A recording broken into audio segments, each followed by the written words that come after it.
Bismillahirrahmanirrahim. Rabbi shrah li sadri wa yassir li amri wahlul 'uqdatam min lisani yafqahu qawli. Assalamualaikum warahmatullahi wabarakatuh. Alhamdulillah walhamdulillah wala quwwata illa billah. Allahumma shalli wa sallim ala nabiyyina Muhammadin miftahil bi rahmatillah. Adada ma fi ilmillah, salatu wa salamu daimaini bidawami mulkillah, wa ala alihi wa ashabihi wa mawalah amma ba'd. Alhamdulillah, yang saya hormati, saya takdimi segenap pengurus takmir Masjid An-Nur Kota Pajak Solo yang dirahmati Allah, serta seluruh jemaah yang hadir, bapak-bapak, ibu-ibu yang senantiasa dicurahkan rahmat demi rahmat, kebaikan demi kebaikan, dan nikmat demi nikmat dari Allah Subhanahu wa taala. Saya doakan semoga semuanya yang hadir, yang istiqomah, Allah semakin hadirkan kesehatan yang terbaik. Allah limpahkan keluarga kita senantiasa harmonis, anak-anak kita semakin solih-solihah, serta diberikan kemudahan, diberikan kegamsaran, kelancaran, dilapangkan jalan kemudahan kita, termasuk dalam pekerjaan-pekerjaan kita, dalam rutinitas kita, untuk menjemput ridhonya Allah Subhanahu wa taala. Amin Allahumma amin. Alhamdulillah, segala puji hanya milik Allah Subhanahu wa taala. Tiada hentinya kita terus bersyukur, terus kita wujudkan rasa bentuk syukur kita dengan menambah ketaatan kita, menambah amal-amal soleh kita sebagai bentuk persembahan kita kepada Allah Subhanahu wa taala.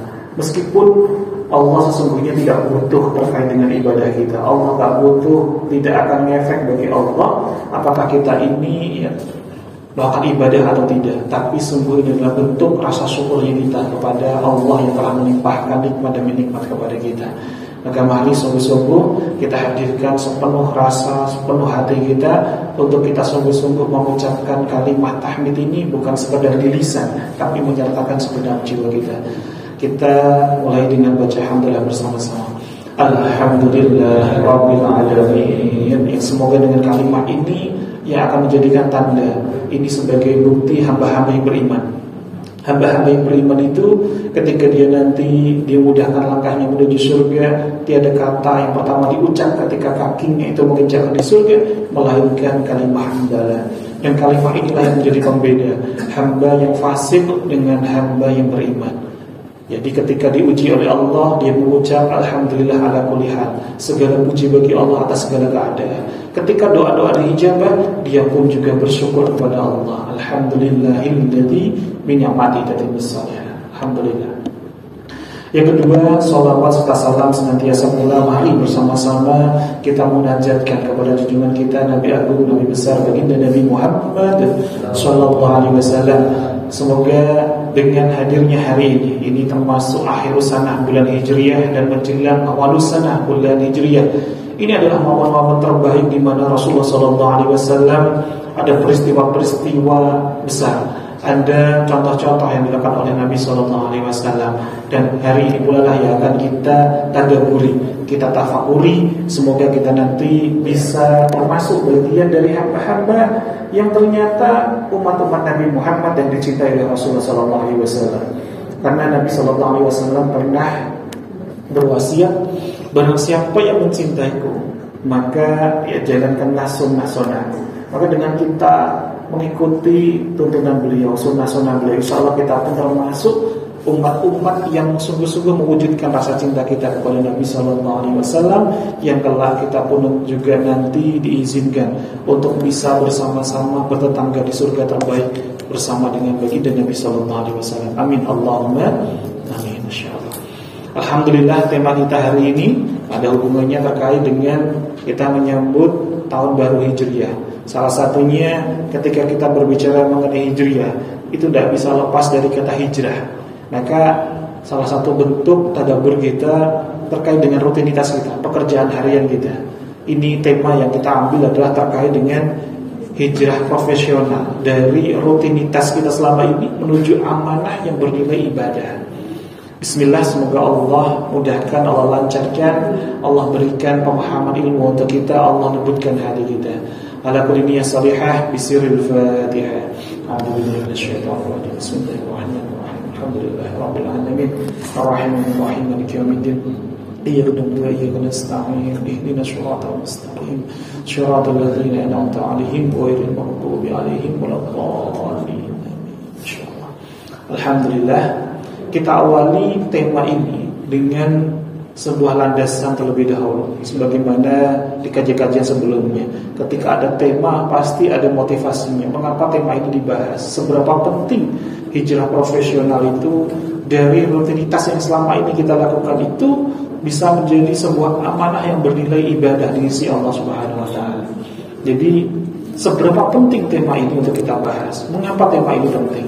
Yang pertama, hidup ini seperti air yang terus mengalir. Seperti air yang terus mengalir. Waktu terus bergulir. Kita tidak terasa usia kita masing-masing. Kita nggak sadar, sepertinya baru kemarin tiba-tiba kita sudah usia berapa saat ini. Tiba-tiba anak kita sudah dewasa. Kita pernah ada di satu titik yang kemudian kita, ya Masya Allah, dibawa oleh Allah ke titik berikutnya tanpa sadar. Betapa banyak dari kita yang ternyata nggak sadar terjebak dalam putaran rutinitas saja. Sebuah rutinitas yang terus dilakukan berulang-ulang, tapi tanpa makna, ya, kosong dengan makna. Hanya sekedar kita itu ya seperti mesin saja, bekerja terus bergerak, tapi tidak ada value di dalamnya, tidak ada makna yang menjiwai dalamnya. Spiritnya ya kurang terisi dengan penuh. Maka inilah salah satu pentingnya kita pelajari hari ini. Ada contohnya orang-orang yang ya tidak ada spiritnya, hanya sekedar ya rutinitas putaran saja, seperti berangkat bekerja, kemudian menyelesaikan tugas, mengejar deadline, mengejar target, kemudian pulang. Ya begitu terus setiap hari. Tidak ada value yang mendalam di dalamnya, tidak ada semangat yang motivasinya lebih lagi di balik itu semuanya. Maka inilah tema ini penting agar hari demi hari yang berlalu bukan sekedar lewat begitu saja. Karena ketika Allah masih berikan kita umur yang panjang saat ini, kita masih diberikan kesempatan berjumpa dengan akhir tahun Hijriah, yang insya Allah nanti kita akan berjumpa dengan awal tahun Hijriah. Tentunya ada sebuah pembelajaran, ada hikmah. Kenapa Allah masih bukakan mata kita ketika kita sudah tidur? Ketika kita berdoa, Alhamdulillahilladzi ahyana, ya Allah, segala puji bagi Allah yang telah menghidupkan, ba'da ma'amatana, setelah mematikan. Artinya kita sempat mati sesaat, tapi kemudian kenapa Allah masih hidupkan lagi?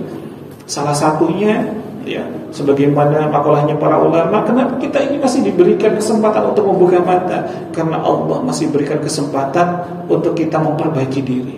Allah masih berikan kesempatan untuk kita bermuhasabah kembali, menata ulang hidup kita, arah kita, tujuan kita, sampai nanti kita itu benar-benar bisa selamat kembali kepada Allah Subhanahu wa taala. Maka ketika Allah masih berikan waktu kepada kita, coba kalau sejenak kita renungkan banyak mana waktu yang sudah kita gunakan untuk kebaikan, atau pula sebaliknya justru yang masih belum baik. Maka inilah momen terbaik kita masuk untuk membahas terkait dengan hubungan dengan akhir sana, akhir tahun Hijriah menuju awal tahun Hijriah, awal tahun baru Hijriah. Tentunya masuk di bulan Muharram yang insya Allah tinggal besok ya, malam Jumat itu sudah masuk di 1 Muharram ya, di hari Jumat ya sudah Muharram insya Allah. Dan ada pula yang saat ini bekerja tapi ya Masya Allah hanya menjadi beban saja, kerasa bahwa pekerjaan ini seperti beban saja. Salah satu contohnya coba kita jawab dalam hati kita masing-masing. Apakah selama ini kita lakukan ini justru menjadi beban atau justru menjadi anugerah? Ini dua hal yang membedakan. Yang satu akan mudah untuk apa? Implementasinya sambat, ngeluh, kok ini terus gitu ya, mudah untuk sambat. Yang satu mudah senantiasa untuk punya semangat. Kenapa? Senantiasa melihat dari sisi positif. Tidak ada yang kebetulan. Kenapa Allah tugaskan kita di kantor ini? Kenapa Allah tugaskan, diberikan kita itu pekerjaan di jabatan ini? Pasti yang namanya kita cinta kepada Allah, sudah pasti cinta terkait dengan tugas yang Allah berikan kepada kita. Mencintai yang menugaskan kita, maka kita pun juga mencintai tugas yang diberikan oleh Allah yang sangat mencintai kita. Maka inilah nanti kita akan memiliki pekerjaan yang penuh dengan makna. Bukan sekedar kita menjalankan sesuai dengan job desk, tapi lebih daripada itu. kita menjalankan amanah dari Allah Subhanahu wa taala. Karena kalau tema ini ya saking pentingnya, karena banyak fisik itu bekerja, tapi hati itu seakan-akan ya tidak sepenuhnya hadir. Hanya sekedar kita bekerja di depan laptop, sekedar mengerjakan tugas-tugas kita, tapi sebenarnya kita bisa mendapatkan yang lebih daripada itu.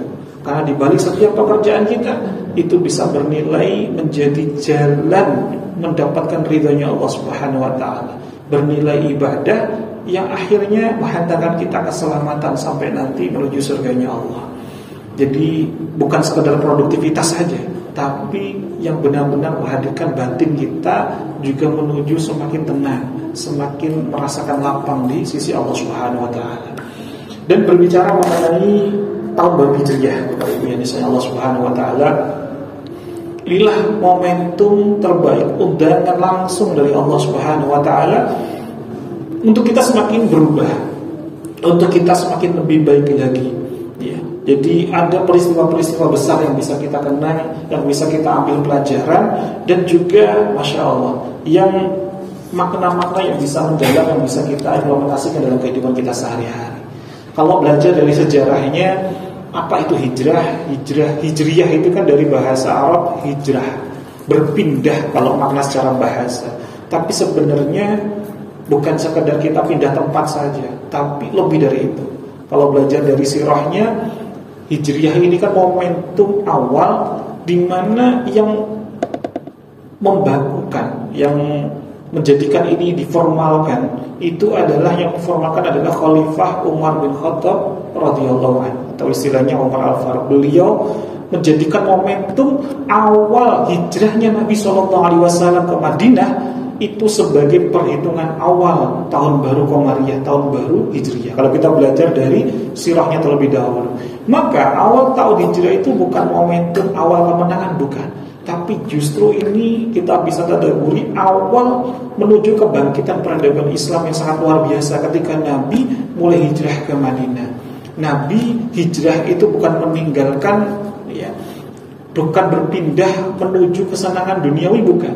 Tapi bagaimana Nabi SAW bisa terus menjaga agar tonggak, ya, perjuangan agama dan dakwah ini bisa tetap terus berlanjut. Jadi Nabi hijrah ini untuk sesuatu visi misi yang lebih besar lagi dari sesuatu yang sebelumnya penuh dengan yang namanya zulumat, gitu ya, kegelapan di kaum Quraisy di masa itu, menuju tempat yang nur, penuh dengan cahaya. Maka namanya adalah Madinatul Munawwarah, kota yang benar-benar bercahaya, Madinah Al-Munawwarah, insyaallah. Jadi Nabi hijrah dari Mekah ke Madinah itu bukan sekedar hijrah secara fisik, tapi hijrah spiritual yang lebih mendalam. Maka ini bisa kita tadaburi lebih mendalam bagaimana dengan implementasi akhir zaman ini, di era modern ini, apa yang bisa kita tadaburi, kita ambil manfaat yang lebih mendalam lagi. Dan juga terkait dengan tadi, ternyata awal momentum hijrah itu kan dimulai dari hijrahnya Nabi SAW. Ada peristiwa-peristiwa penting yang luar biasa. Salah satunya Nabi pertama kali hijrah itu yang dilakukan beliau ketika menginjakkan kaki di, ya, Madinah. Itu beliau tidak langsung ke Madinahnya, tapi beliau transit dulu di Kuba. Maka beliau mendirikan Masjid Kuba. Pertama kali yang beliau bentuk adalah membangun masjid terlebih dahulu. Ada peristiwa-peristiwa penting di masa itu. Salah satunya ketika awal-awal, ya, hijrah Nabi, mulai disyariatkannya adzan. Mulai disyariatkannya adzan itu awal hijriah. Ini awal tahun baru, ya, Masya Allah. Mulai dilakukan oleh Nabi SAW Al-Mu'akhah. Al-Mu'akhah itu menyatukan kaum muhajirin yang hijrah semasa itu, 45 orang yang hijrah, ya, di masa Nabi. Kemudian dipertemukan dengan 45 keluarga dari kaum Ansor di Al-Mu'akhah, dipersaudarakan, dijadikan mereka saudara yang sangat luar biasa, sangat eratnya. Saking eratnya sampai-sampai disebutkan di dalam Al-Quran itu kaum Ansor itu mengutamakan kaum Muhajirin meskipun ia pun membutuhkan. Jadi ketika saya punya tanah sekian, gitu ya, 1 hektar, maka langsung setengah hektarnya untuk keluarga ini, untuk kaum Muhajirin yang pindah, yang mereka tidak membawa apa-apa, kemudian separuhnya untuk Sampai ada satu kisah tentang sahabat Abdurrahman bin Auf ketika hijrah, meninggalkan seluruh harta bendanya yang dulu terkenal kaya raya di kaum Quraisy, ditinggalkan semuanya. Ketika berada di Madinah ditanya, "Wahai Abdurrahman bin Auf, saya punya harta A, B, C, D. Silakan kamu pilih mana yang kamu ambil." Apa jawabnya sahabat Abdurrahman bin Auf? "Tidak, tunjukkan saja saya itu pasar." Nah, ini di masa-masa Al-Mu'akhah ini.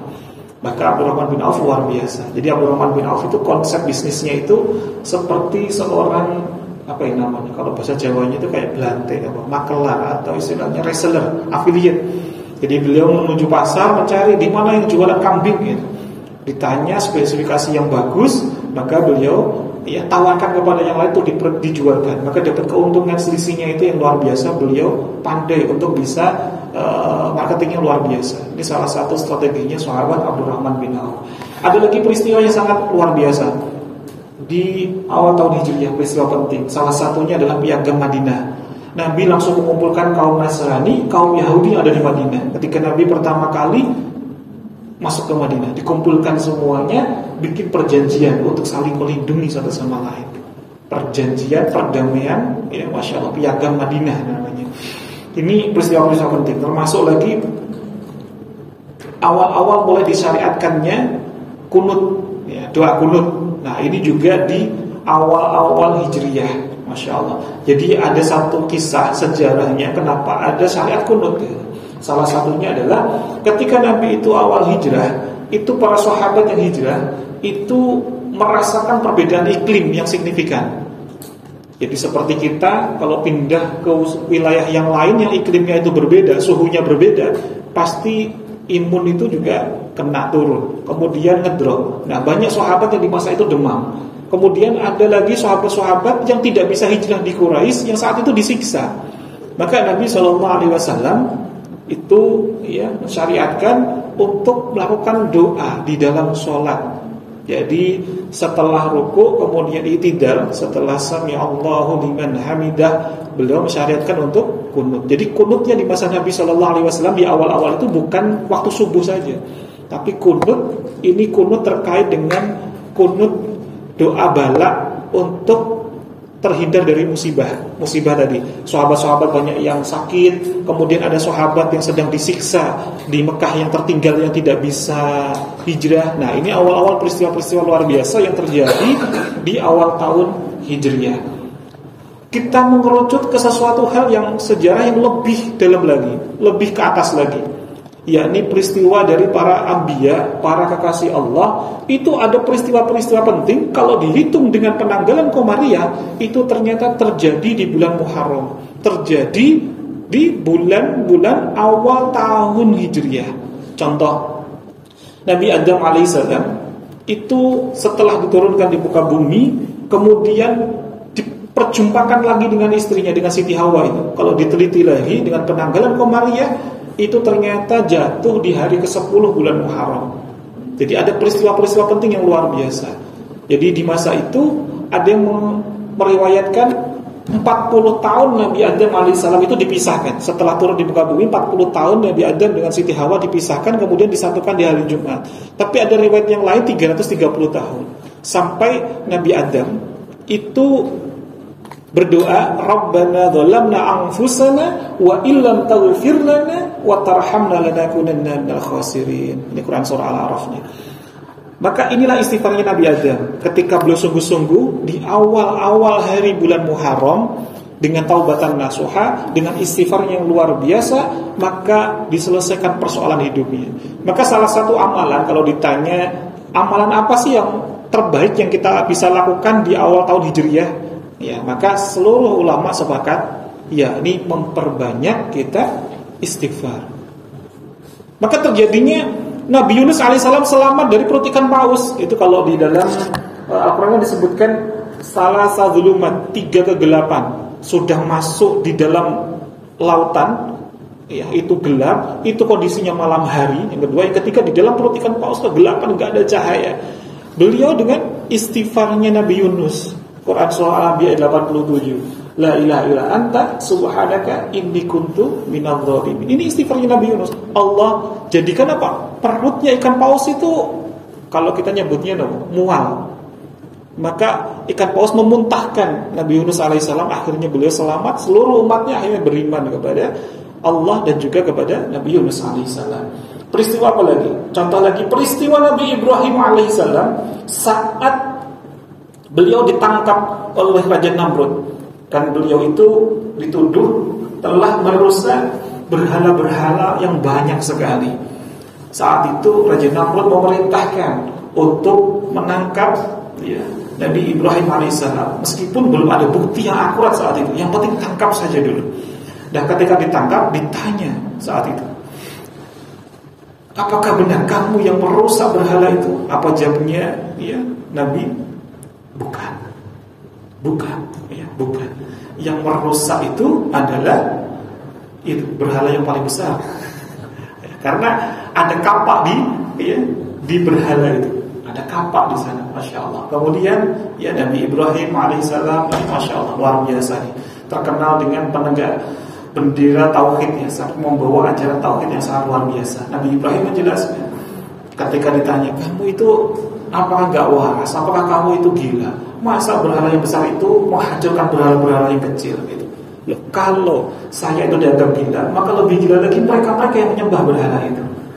Sudah tahu bahwa dia gak bisa menjawab, kenapa masih disembah nih, masya Allah. Maka dengan kejadian yang luar biasa, akhirnya Nabi Ibrahim dibakar hidup-hidup, masya Allah. Tapi ada sesuatu yang luar biasa. Itu selamatnya Nabi Ibrahim dari api itu juga di bulan Muharram. Kalau kita kalkulasi dengan penanggalan Hijriyah. Ada lagi kisahnya Nabi Nuh alaihissalam. Nabi Nuh alaihissalam selamat dari perut ikan paus, itu juga di bulan Muharram, di hari ke-10 bulan Muharram. Ada lagi kisahnya setelah Nabi Nuh, Nabi Ibrahim, Nabi Yunus, ada Nabi Musa alaihissalam selamat dari kejaran Fir'aun. Saat beliau itu bisa membelah yang namanya lautan itu juga tempatnya adalah di awal-awal bulan Muharram. Maka ketika Nabi SAW hijrah ke Madinah, berjumpa dengan Bani Israel saat itu, kaum Yahudi, ditanya, kenapa kamu kok hari ini berpuasa? Apa jawabnya kaum Yahudi saat itu? Sungguh kami ini berbahagia, kami ini bersyukur atas Nabi kami, yakni Musa alaihissalam. Karena Bani Israel itu kan kitabnya kitab Taurat. Kitabnya itu masih kitab yang dipakai oleh zaman Nabi Musa alaihissalam. Kitabnya kitab Torah. Torah itu kalau kita umat Islam kan namanya apa? Taurat. Mereka itu nabinya masih Nabi Musa. Setelah itu beliau tidak mengakui adanya nabi. Nah, sementara kalau kaum Nasrani mengakuinya Injil. Setelah Injil belum ada nabi lagi yang sah menurut mereka.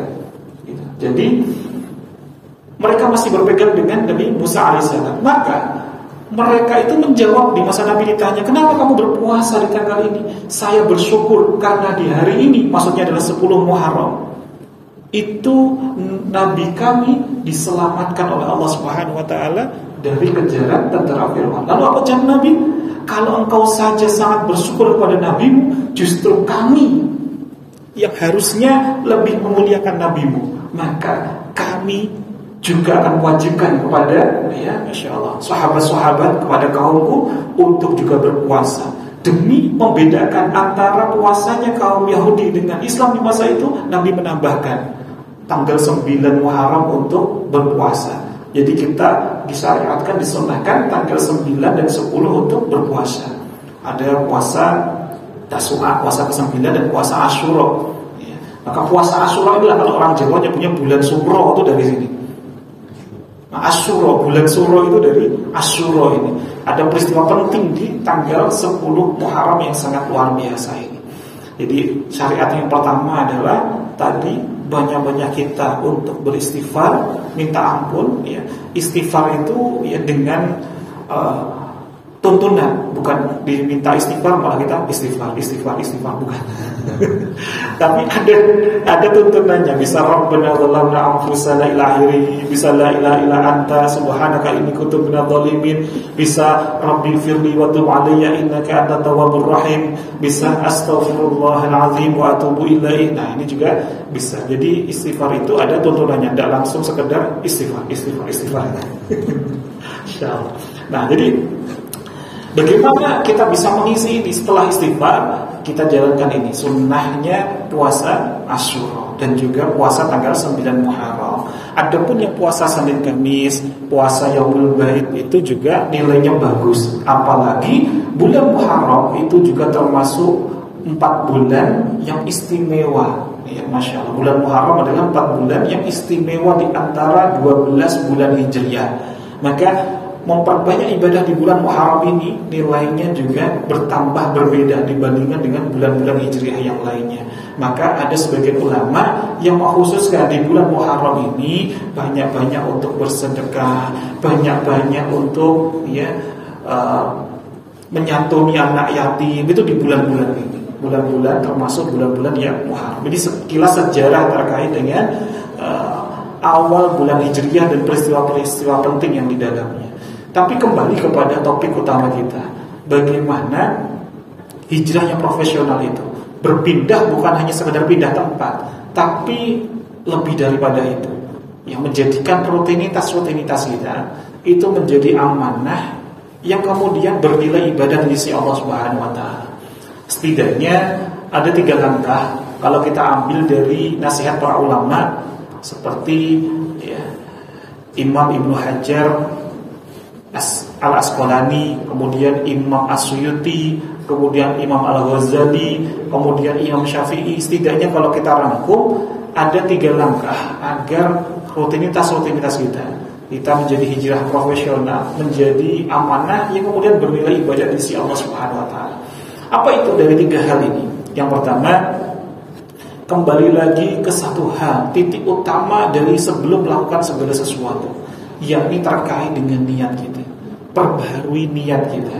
Bukan sekedar apa yang kita lakukan dalam pekerjaan ini sekedar tentang salary, sekedar tentang gaji, tapi bagaimana benar-benar bisa menjadi jalan wasilah kita selamat terkait dengan ukhrawi kita, terkait dengan akhirat kita. Jadi hijrah yang pertama itu dimulai dari hati kita. Karena salah satu letaknya niat itu ada di hati kita.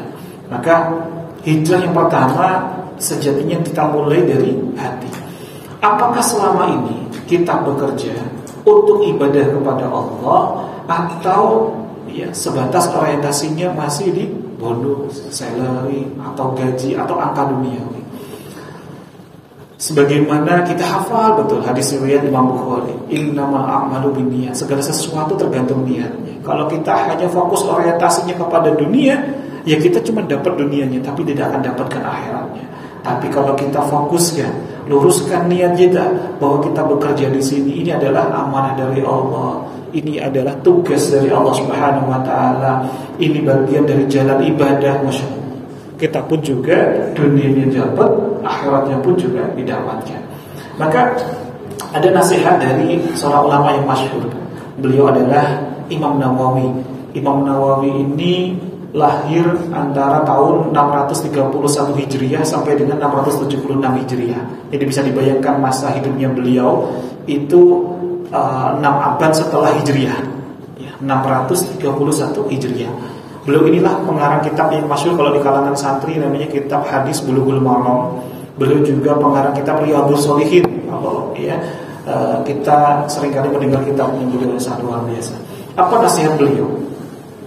Tidak ada amal yang diterima tanpa niat. Jadi tidak ada amal yang diterima oleh Allah tanpa niat. Jadi kalau kita melakukan sesuatu yang kebetulan, gak disengaja, gak diniatkan terlebih dahulu, itu tidak ada value-nya, tidak ada nilainya, tidak akan diterima oleh Allah. Kemudian beliau melanjutkan, dan di antara niat yang paling terbaik dari semua niat itu adalah mengharap ridhonya Allah. Jadi kita melakukan bekerja, kalau sekadar kita cuma berangkat, menyelesaikan tugas, kemudian waktunya sudah pulang selesai, ya sudah, tanpa disertai dengan niat, maka kita cuma dapatkan itu saja. Capeknya sama, tapi kita cuma dapat capeknya saja. Tapi yang disertai dengan niat, setiap kali sebelum kita berangkat, bismillah, nawaitu, atau istilahnya bahasa Jawa, ini niat ingsun ibadah lillahi ta'ala. Saya niat sungguh-sungguh ini beribadah karena Allah Subhanahu wa taala. Capeknya juga capek, tapi nilainya beda. Kita juga dapatkan akhiratnya, dapat dunianya juga didapatkan. Diperkuat lagi oleh Syekh Hujatul Islam Abu Hamid Muhammad bin Muhammad Al-Ghazali atau Imam Al-Ghazali. Beliau ini hidupnya 2 abad sebelumnya Imam Nawawi. Beliau hidup itu 450 Hijriah. Jadi kalau Imam Nawawi itu beliau hidupnya itu di daerah Kairo, kalau saat ini Mesir. Imam Al-Ghazali ini lahirnya itu di kota Tus. Kalau sekarang itu di Iran yang saat ini lagi masyhur ramai perang. Yang lagi dengan Israel dengan Amerika. Jadi Imam Al-Ghazali ini lahirnya di kota Tus. Kalau saat ini negaranya negara Iran.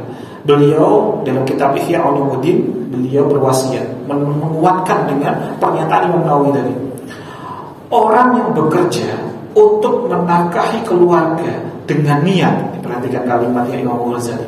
Orang yang bekerja untuk menafkahi keluarga dengan niat dia menjaga kehormatan keluarganya dan dia dengan niat menghindari dari kegiatan meminta-minta, maksudnya tangan di bawah, itu termasuk mujahid fisabilillah. Jadi orang yang bekerja mencari nafkah, mengeluarkan keringat dengan peras, keringat dengan tangannya sendiri. Kok dia itu diniatkan untuk menjaga kehormatan keluarganya, untuk menjaga agar keluarganya itu tidak meminta-minta di pinggir jalan ataupun dari rumah ke rumah. Ini bagian mujahid fisabilillah. Maka pernah ada satu riwayat yang sangat masyhur sekali. Ketika Nabi SAW bersama dengan para sahabat sedang persiapan itu berangkat mau berperang. Kemudian ada seorang pemuda yang badannya itu tegap, badannya itu istilahnya kalau sekarang suspek lewat, tapi dia melawan arus. Kemudian ada sebagian sahabat yang ribah, rasani, wah ini kok ngakuni Islam, tapi kok gak melu perang, padahal dia badannya keker, badannya kuat. Ketika mendengar kalimat itu, padahal kok dia itu malah berangkat bekerja cerita, bukan ikut berperang. Kemudian Nabi langsung mendekat kepada sahabat yang sedang ghibah ini. Nabi bersabda, ketahuilah bahwa orang yang dia itu menjaga ini, termasuk dikuatkan oleh Imam Ghazali. Salah satunya adalah hadis itu. Ketika dia itu menjaga ibunya, menjaga istrinya, menjaga anaknya dari kegiatan dia itu minta-minta, jadi menjaga kehormatan untuk menafkahi keluarganya, itu juga bernilai berjihad di jalan Allah Subhanahu wa taala. Karena ternyata tadi si pemuda tadi adalah anak satu-satunya, sementara ibunya itu sudah nggak punya suami, ayahnya sudah meninggal, dia hanya merawat ibunya. Maka kondisi anak-anak yang seperti itu diperbolehkan di masa itu untuk tidak ikut berperang. Nah, dia malah justru berangkat apa tadi? Bekerja. Itu ternyata mulia di sisi Nabi SAW. Pernah kita mendengar kisah ketika Nabi pulang berperang, kemudian melihat ada seseorang yang istilahnya punya kita tukang pecah batu itu kayak kuli lah gitu ya. Nabi tiba-tiba mencium tangannya. Kenapa? Karena di balik peras keringatnya itu ada kemuliaan.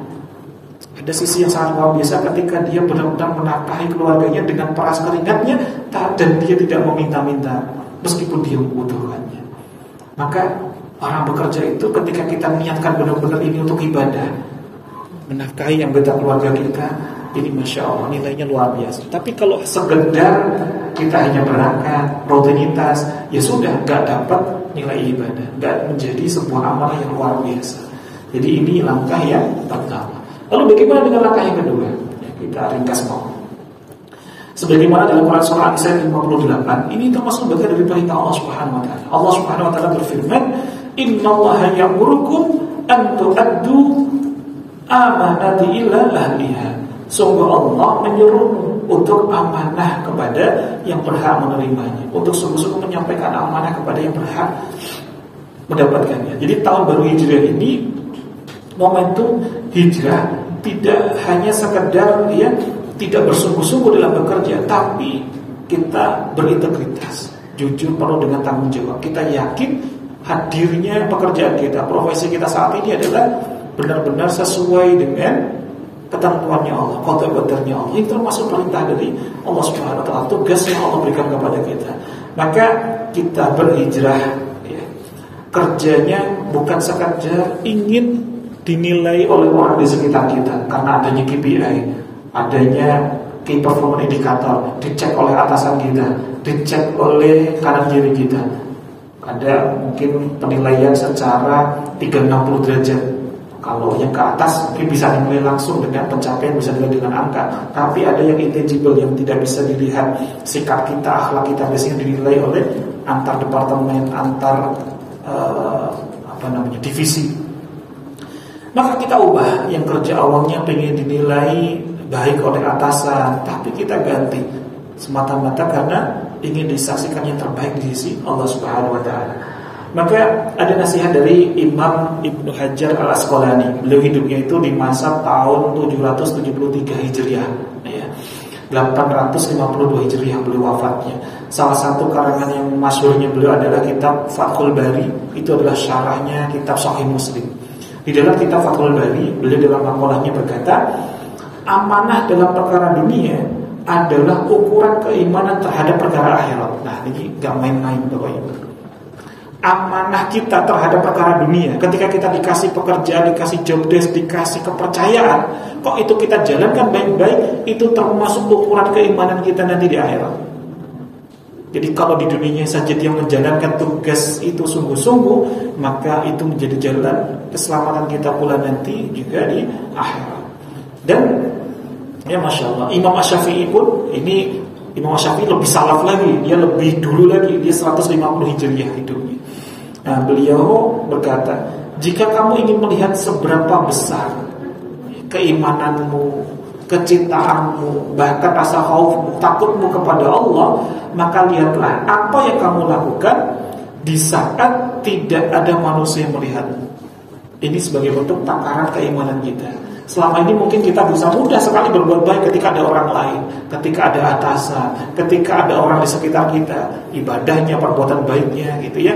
Oh, ketika ada orang lain mau buang sampah aja mikir-mikir, tengok kanan, tengok kiri, ya ditahan dulu, buang tempat sampah. Pas gak ada orang, wes kecil gitu, dilempar gitu aja. Nah, ini salah satu contohnya, termasuk untuk melihat takaran keimanan kita kepada Allah. Maka salah satu bentuk amanah itu di sini, bukan sekedar dilihat oleh orang lain, tapi kita merasa selalu ada Allah yang melihat kita. Kita amanah atas penilaiannya Allah Subhanahu wa taala. Jadi awalnya tadi perbaiki niat, yang kedua menjadikan setiap job desk kita, pekerjaan ini adalah amanah yang memang dari Allah Subhanahu wa taala. Setelah ini benar-benar menjadi amanah, apalagi yang ketiga, agar benar-benar ini nilai ibadahnya semakin sempurna. Ya. Maka para ulama mengatakan dalam segala amal itu hadirkan hati dalam melakukannya, dalam mengerjakannya. Jadi cintai pekerjaan kita, cintai peran kita, cintai profesi kita. Karena tidak semua orang itu menjadi seorang guru, menjadi seorang ulama, menjadi seorang kiai. Tapi semua orang itu bisa, Masya Allah, menjadikan pekerjaannya itu bernilai ibadah yang luar biasa. Jika apa? Dia melakukannya dengan niatnya yang lurus, dengan sepenuh hati, artinya hatinya hadir, dan juga caranya dilakukan juga benar sesuai dengan syariat. Sebagaimana makalahnya Imam Al-Ghazali, cinta terhadap amanah adalah buah dari ma'rifat kepada Allah. Jadi cinta terhadap tugas yang diberikan kepada kita ini termasuk ma'rifat kepada Allah. Kita itu mengenal kepada Allah Subhanahu wa taala. Kenapa? Karena orang yang mengenal Allah pasti akan mencintai semua tugas yang dipercayakan kepadanya. Saya ulangi lagi. Orang yang mengenal Allah pasti akan mencintai semua tugas yang dipercayakan kepadanya. Maka inilah waktu terbaik hijrah kita saat ini, yang mengambil tadabburi, tafakuri terkait dengan hijriah yang tidak bisa lepas dari hijrah ini. Hijrah kita kali ini adalah untuk mencintai kembali pekerjaan kita yang sungguh-sungguh kita lakukan saat ini, yang ditugaskan kepada kita dari Allah Subhanahu wa taala, untuk semakin kita semangat lagi, motivasi. Inilah ladang amal kita. Ini juga bisa kita jadikan perbaikan diri kita kepada Allah, dan juga kita menjadi perbaikan hubungan kita dengan orang-orang di sekitar kita secara minan nas, lewat teman-teman kerja kita, customer kita, klien kita, termasuk juga ya Masya Allah orang-orang yang saat ini sedang kita layani melalui pekerjaan-pekerjaan kita. Maka kesimpulan dari materi kita hari ini, jadikanlah rutinitas kita saat ini, aktivitas saat ini kita, apapun itu, ya, jadikanlah sarana untuk menuju Allah Subhanahu wa taala. menjadikan wasilah kita semakin dekat kepada Allah Subhanahu wa taala. Dan jadikan semua tugas yang diberikan kepada kita ini adalah amanah. Amanah yang kita jalankan dengan penuh integritas di hadapan Allah Subhanahu wa taala, bukan sekedar ketika ada orang saja di sekitar kita. Dan kita cintai dengan sepenuh hati. Ini adalah tugas yang benar-benar dipercayakan, dititipkan oleh Allah kepada kita. Karena gak ada kebetulan. Kenapa kok kita dititipi di peran ini? Pilihannya cuma dua. Kita amanah, kita cintai, kita penuh integritas, atau malah justru kita lalai, kita abai. Kita mungkin bebas berbuat, tapi nanti tidak bisa bebas bertanggung jawab saat nanti di hari yang hisab. Maka saya doakan semoga dengan akhir sanah ini, menuju awal sanah ini, Allah jadikan setiap amal ibadah kita, setiap gerak-gerik kita,